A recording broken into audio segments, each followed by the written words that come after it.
What's up? It's White Boy Lockdown Radio, and we're going to get right into this one on the way home. Appreciate you guys tuning in. So as you see in the thumbnail, spiders and superstitions, okay? The reason for this video, quick update, with this virus going around and everything else, the kid, his grades are going up, and you have to reward when those things happen. So I took him to the pet store. At first he wanted a poisonous frog. Secondly he wanted a tarantula.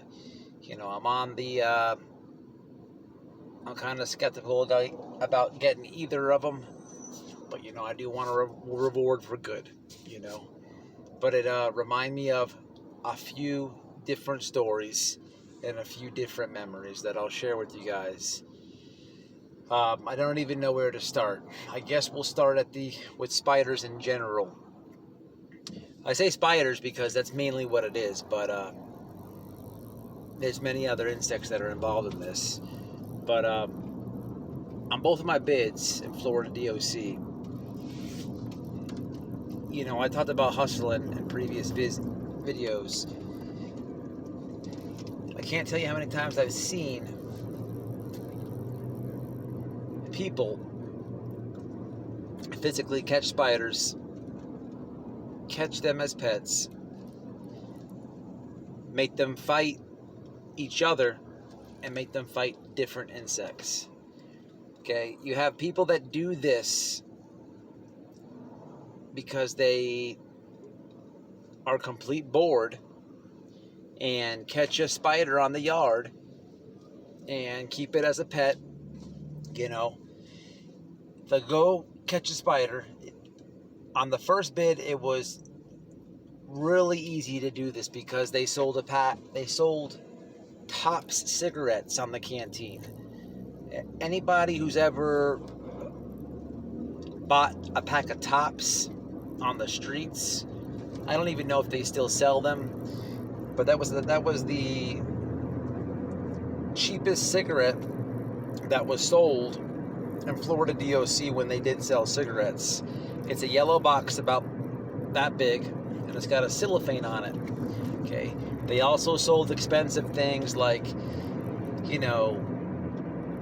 Marlboros and Newports and what have you back then, but nobody bought them because of the amount of how much they were. You know what I mean? You want to get the bang for your buck.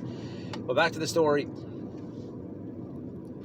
People would catch these things, and depending who it was, and it really didn't even depend on that, because you had the people who would catch spiders for pets, and then you had the people that would catch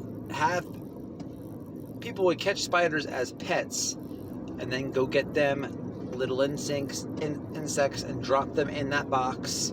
So you take the top cigarette box, you roll all your cigarettes, you smoke them, and then you have an empty box, and you have a cellophane.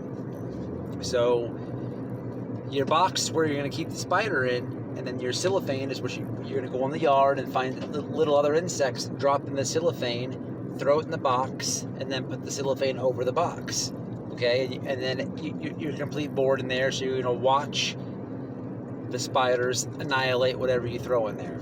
All right, so you have the boredom guys, and then you have the hustlers that will pay somebody to go get them a spider. Okay, if I had to compare it to anything, it would be, in the hood, you got these guys, which I don't agree with, but they will, they fight pits, they fight all type of animals, and they gamble on it. You know what I mean? A big thing. But it's the same thing in there. Everything's a hustle, okay? So you'll literally have spider fights, and if anybody has ever seen two spiders go at it, they fight to death. I've seen it a million times. I never did this, I never partaked in it, but you're gonna see a lot of things in there. Okay, as soon as you drop another spider in there with another spider, it's gonna throw its little legs up, charge, and they're going to lock up and fight until one dies. It's just what it is. You have the guys that do it for pets, and you have people that will pay somebody to go catch a spider because they don't want to grab it, and then they'll bet on other spiders. It was a big thing. The second time I was in it was the same thing, except you didn't have the top cigarette case to keep them in, so you had to get a little bit more creative. But it was still as popular. You just had to get a little bit more creative. It's not just spiders though. At one point on my first bid, there was a spider, and by the name of Pitbull. This spider was alive a long time in the dorm. It beat every other spider. Okay. The only thing it lost to was there was a dude named Josh, who I mentioned in a previous video, who ended up catching a praying mantis, and Pitbull lost to that praying mantis, and Josh kept the praying mantis for a long time. It was a big old thing, green. I've seen people fight everything, spiders versus spiders. It's crazy, but it's a big hustle. People do it. It's cool for the people that keep them as pets, because these dudes will literally go, waste their yard time, waste their rec time, and go find their pets stuff to eat. You know what I mean? And they keep them. It's like they have a dog in there, like it's a house pet. They have so much time with it. And it's more or less like the getting over factor, because when the shakedowns come, if they're gonna take everything from you. If you have an extra bar of soap, a state bar of soap that they issue to you, if you have an extra one, they're gonna throw it in a big laundry basket. If you have an extra blue shirt, throw it in a laundry basket. You're not allowed to have a spider. So it's interesting to see these guys keep them as pets, and they're hiding their pet spider, like they would hide a shank, a cell phone, an ounce of dope, whatever. It's funny, you know what I mean? But another big thing of spiders is now I can never say that I've ever seen somebody catch a brown recluse. I wouldn't I wouldn't put it past any dummy in there, because if they saw one and somebody was dumb enough to go try to grab it, trust me, they would, for the hustling aspect behind it. But the next two things I'm gonna talk about kind of go hand in hand. Brown recluse is a very common thing in the chain gang. For anybody who doesn't know what a brown recluse is, they live in the fluorescent light cases on top of anything. You go into any store, you're going to see the fluorescent lights, the big tubes, and the plastic thing around that. They crawl in there and they live. I'll never forget this. There's a dude named Roger out of Orlando. He was an older dude. He was really cool, man. Older man, just did his time. He was kind of hip. He kind of had, he was an older dude, but somebody you can go talk to, cool. He wasn't on any dumb shit, wise. You could tell he had like some type of successful life outside of there. I don't remember what he was in for. It was something stupid. Everything. When you go to prison, it's all stupid. But, this guy was about to go home. And he woke up in the morning and he was in pain. Okay? He was cool. I talked to him. He had a big-ass welt on his forearm. It progressively got worse. He was sketching out. He was about to go home. Now, Roger was kind of a pretty boy. He was the dude who would always go pay the barber for haircuts. He had the gay hair. For me, I rocked the same haircut in prison that I do on the streets. As a matter of fact, before I went to prison, I cut it once a week. Every Tuesday's haircut day. I might be institutionalized, but who's counting? So, now Roger, this thing kept getting worse, kept getting worse. You know what I mean? He didn't know what it was. So, we're watching this thing progress. You know what I mean? Every morning before work call, we're watching his thing. It went from red. It went from, it started turning like swollen color. But before he went to medical, it was rotten looking. It was like purplish with pus, disgusting. He declared a medical emergency, and for anybody who doesn't know that, a medical emergency is basically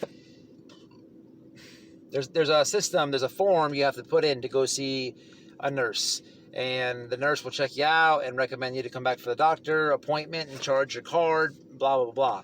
But if you feel, something is actually wrong with you, you can go to the CO and say, hey, I declare a medical emergency right now. He did that. He declared a medical emergency. They took him over to the medical unit, which wasn't right where we were housed at that time. And they sent him back with a shitload of penicillin, and they cut it open and squeezed it, and they put a gauze in there. All right? He found out that it was a spider bite. It was a brown recluse. So, it was the whole dorm knew about this, and everybody's looking up on everyone's looking everywhere for these things. Okay, and sure enough, he slept in 132 single, which was when you walked in. Hard for me to explain this, but I've mentioned this before in many videos. There's a big square of open bay dorm. Okay, there's a square of single bunks. Okay, and on the outer perimeter of that square,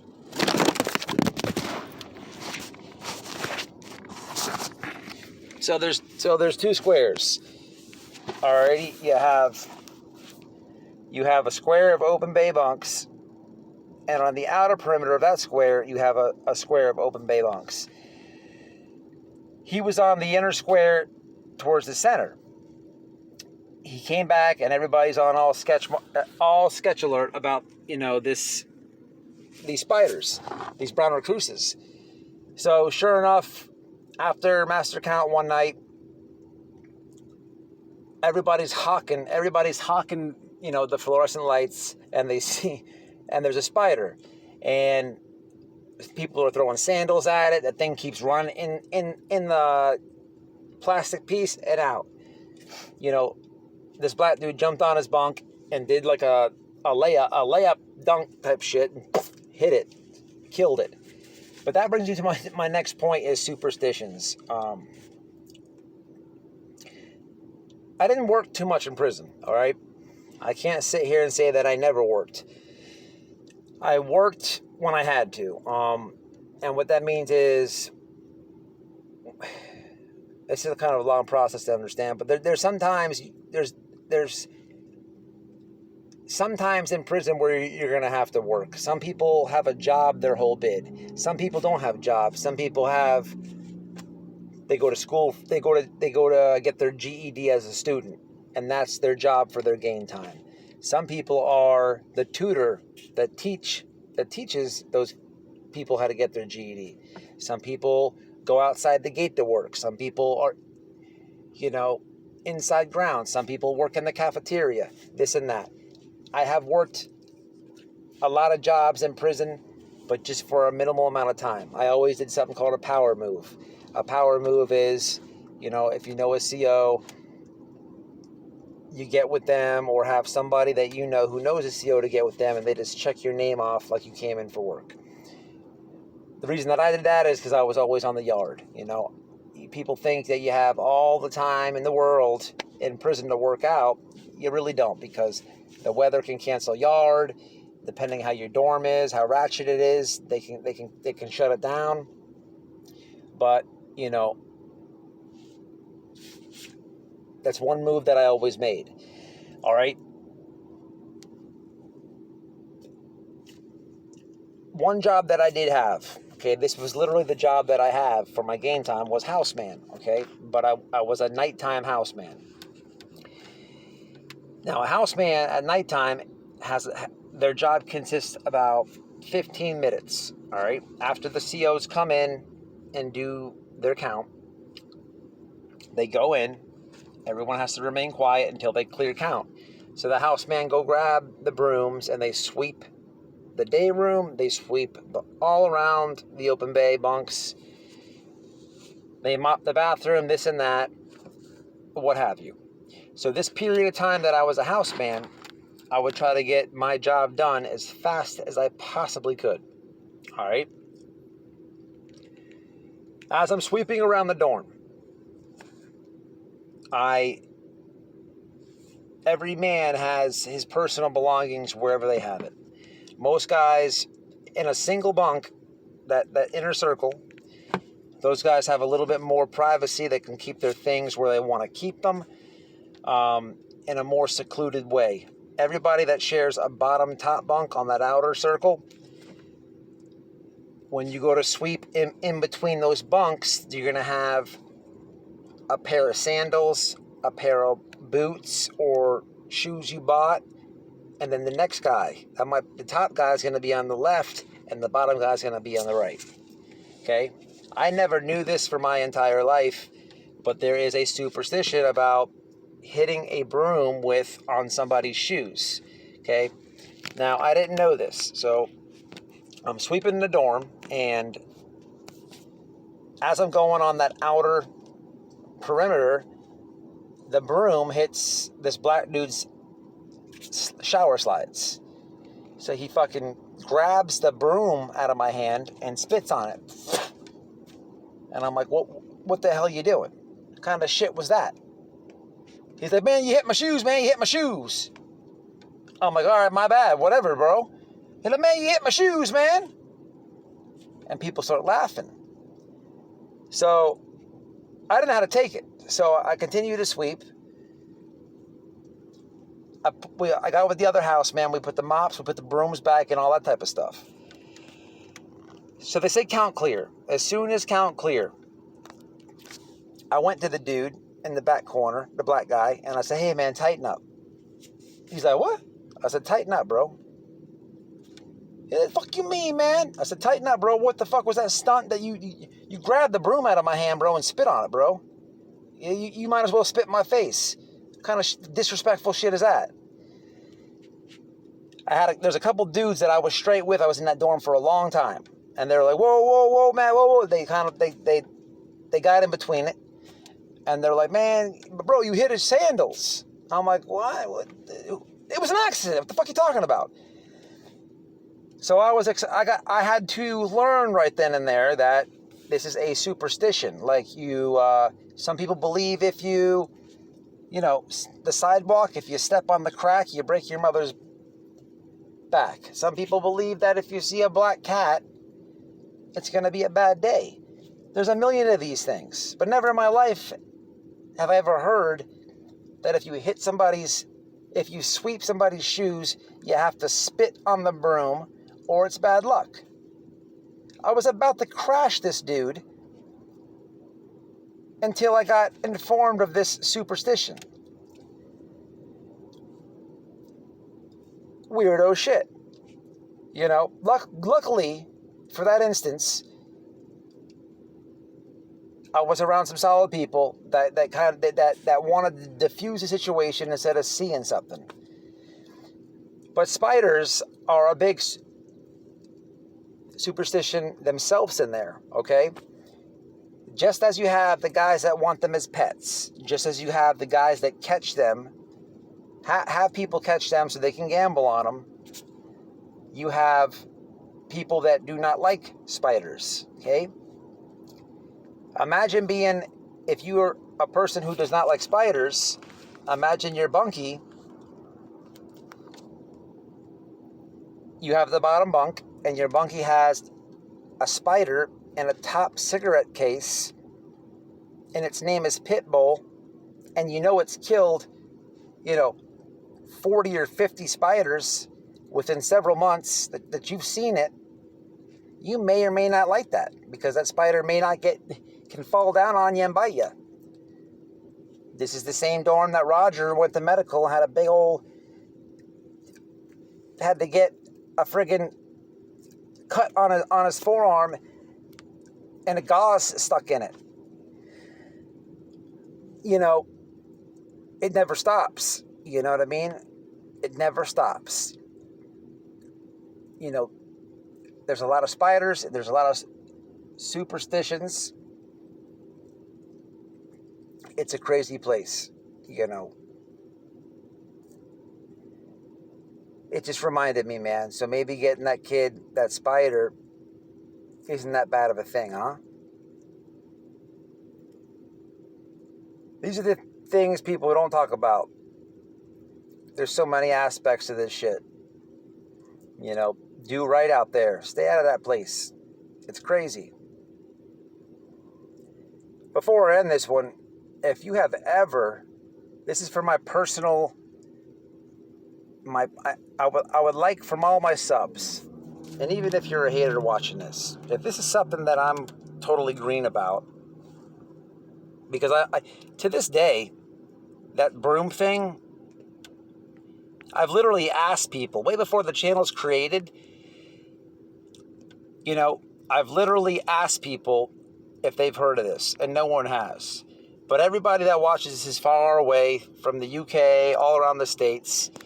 If this is a superstition that I'm unaware of, I'm aware of it, that it is one, but I would just love to know in the comment section if you guys have ever heard of this. It's White Boy Lockdown Radio. Y'all stay safe.